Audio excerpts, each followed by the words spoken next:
আসসালামু আলাইকুম, welcome to my another blog. কেমন আছো সবাই? আশা করি আল্লাহর রহমতে সবাই ভালো আছো। আমরাও আলহামদুলিল্লাহ ভালো আছি। সবাইকে জানাই রমাদান মোবারক। আজকে 22তম রমাদান। সবার রোজাগুলো কীরকম কাটছে? আমার তো আলহামদুলিল্লাহ ভালোই কাটতেছে। আজকে আমি স্পেশাল দুইটা মানুষের জন্য স্পেশালভাবে ইফতারের আয়োজন করব। তাই আজকে আমার মনটা অনেক বেশি ভালো। তো ইফতারের পর যে খাওয়া দাওয়ার আয়োজনটা, তার জন্য যা যা রান্না করব আমি সব কিছু রেডি করে নিচ্ছি।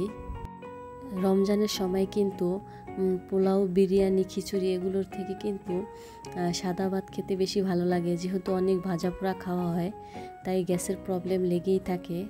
তাই আর কি আমি আজকে সাদা ভাতের আয়োজনই করব। আর খিচুড়ি, বিরিয়ানি মাঝে মাঝেই ভালো লাগে। তো আজকে ভাবলাম অনেক ভাজা পোড়া খাওয়া হবে, তাই পোলাও আর খিচুড়িটাই স্কিপ করলাম।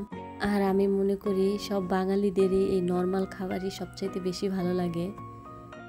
যতই মানুষ বলুক যে রেস্টুরেন্টের খাবার বা বাসার তৈরি তেল মশলা জাতীয় খাবার বেশি ভালো লাগে, বাট বাঙালি কিন্তু এই খাবার সব বেশি দিন খেতে পারবে না। আমার হাজব্যান্ড দেশের বাইরে গেছে, ও কিন্তু রোজই তেল দিয়ে রান্না করা ভাত খায়। তো ওর কিন্তু একদমই ভালো লাগে না, সব সময় আমাকে বলে। এইদিকে আমি রান্নার কাজ করতেছিলাম আর ভাবলাম যে দেখে আসি রোজাইনা কি করছে। তো রুমে গিয়ে দেখলাম সে খেলাধুলা করছে আমার ছোট বোনের মেয়ের সাথে।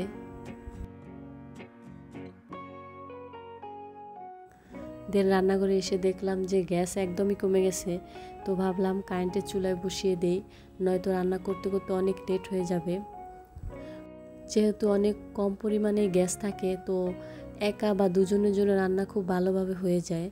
বাট অনেক মানুষের জন্য রান্না করতে গেলে দেখা যায় অনেক সময় প্রবলেম হয়ে যায়, আর রান্না হয়ই না, অনেক লেট হয়ে যায়। আমার যেহেতু অনেক রান্নাবান্না আছে, এই জন্য আমি কারেন্টের চুলায় বসিয়ে দিলাম। আর গ্যাসের চুলায়ও কিছু রান্না করছি, যেগুলা কম আঁচেও খুব সুন্দরভাবে হয়ে যাবে, এই আর কি। এইদিকে আমি আবার ইফতারের জন্য একটা পুডিং রেডি করব, তার গোলাটা তৈরি করছিলাম। বাট পুডিং বানাতে গিয়ে মনটাই খারাপ হয়ে গেল। পুডিং বানানোর যে বাটিটা আছে, সেই বাটিটা খুঁজে পাচ্ছিলাম না। অন্য একটা বাটিতে পুডিং বসিয়েছি, জানি ভালো হবে না, তাও বানাবো যেহেতু, এই জন্য বসিয়ে দিলাম, কি আর করব।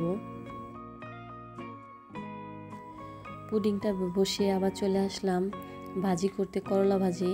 করলা ভাজি আমাদের ফ্যামিলিতে সবাই পছন্দ করে। আর এখানে আমি পোয়া মাছটা ভুনা করলাম।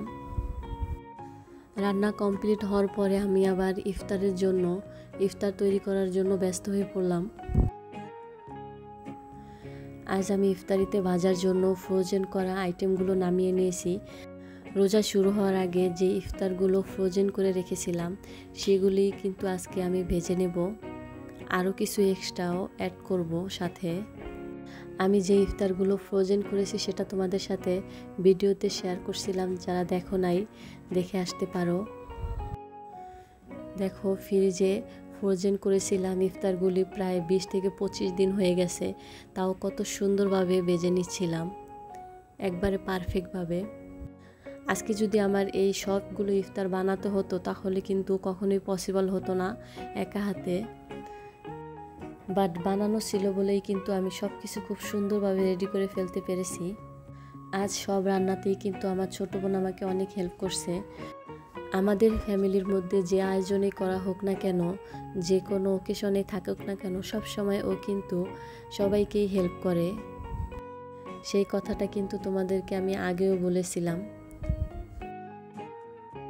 একটা জিনিস আমি খেয়াল করলাম যে ইফতারের কাজগুলো যত আগেই শুরু করা হোক না কেন, কেমন যেন লেট হয়ে যায়।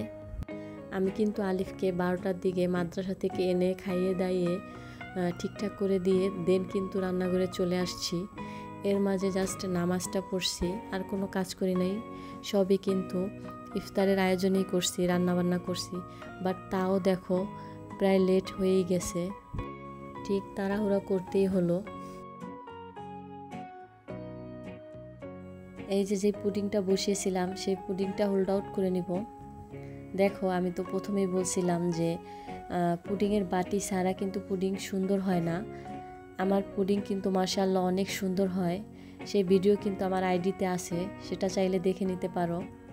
পারফেক্ট পুডিং হয় কিন্তু আমার হাতে। বাট আজকে দেখো একটা বেবাচেকা পুডিং হয়েছে। থাক, তাও ব্যাপার না, খাওয়া তো চলবেই। এইদিকে ভাজাপুরি কন্টিনিউ ছিল, আর ওইদিকে ইফতারগুলো সাজিয়ে নিচ্ছিলাম, শরবতগুলো ঢেলে নিচ্ছিলাম, যেহেতু আজানের টাইম হয়ে যাচ্ছিল এই জন্য। আর তোমাদেরকে আমি ভিডিওর শুরুতে বলছিলাম যে আজকে স্পেশাল 2টা মানুষের জন্য আয়োজন করছিলাম। আসলে স্পেশাল 2টা মানুষকে সেটা কিন্তু বলিনি, সেটা হলে আমার বাবা মা। আজকে আব্বু আম্মু আমাদের বাসায় এসে ইফতার করবে। এমনিতে কিন্তু আম্মু মাঝে মাঝে আসলেও কিন্তু আব্বুর একদমই কম আসা হয়, আসে না বললেই চলে। আর সাথে তো আমরা 3 বোন আর 6টা বাচ্চা আছেই, এটা তো সবসময়ই থাকে একসাথে। তো আমি সবার আগে আব্বুকে ইফতারটা সুন্দরভাবে গুছিয়ে দিয়ে দিচ্ছিলাম, বিকজ আব্বু নামাজ পড়তে যাবে। নামাজের টাইম হলে দেখা যায় ইফতার না করেই চলে যাবে, এই জন্য আর কি আব্বুকে সবার আগে দিয়ে দেন আমাদেরটা গুছিয়ে নেব। আজান দিয়েছিল, আমাদের গোছাতে গোছাতে একটু লেটই হয়ে গেছিল। সবাই খেজুর খেয়ে নিয়েছে আজানের সাথে সাথে। দেন ইফতারিগুলো সুন্দরভাবে সাজিয়ে দেন সবাই মিলে বসে পড়লাম। আম্মু, আমরা 3 বোন, তো সবাই মিলে এখন একসাথে ইফতার করব। আসলে আমি তোমাদেরকে কি বলবো, সপ্তাহ বলো আর মাস বলো, যখন আমাদের পরিবারের সবাই একসাথে হই তখন যে কত বেশি মজা হয় সেটা আমি তোমাদের বলে বোঝাতে পারবো না। আর এই একটা দিনে এত বেশি হাসা হয় যে পরের দিন পেট ব্যথা হয়ে যায় হাসতে হাসতে। তো আমরা সবাই মিলে গল্প করতে করতে ইফতারি কমপ্লিট করলাম। ইফতারি শেষে কিন্তু আমরা নামাজ পড়ে অনেকক্ষণ আড্ডা দিলাম।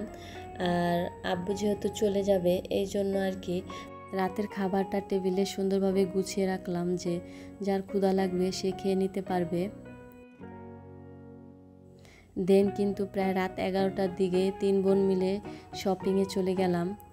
তো শপিং করতে করতে রাত 2:30টার দিকে বাসায় আসছি। এখনও কিন্তু ঈদের শপিং শেষ হয়নি, তো বাচ্চাদের জন্য কিছু ড্রেস কেনা হয়েছে, সেগুলোই তোমাদের দেখিয়ে দিলাম। একেবারে ঈদের শপিং শেষ হলে দেন আবার তোমাদের সাথে শেয়ার করব যে ঈদে কী শপিং করলাম সবার জন্য। আমার ভিডিওটি ভালো লাগলে প্লিজ একটা লাইক দিয়ে যেও, আর আরও নতুন ভিডিও দেখতে চাইলে সাবস্ক্রাইব করে পাশে থেকো। আজকের ব্লগটি এই পর্যন্তই, দেখা হবে পরবর্তী কোনো ব্লগে। আল্লাহ হাফেজ।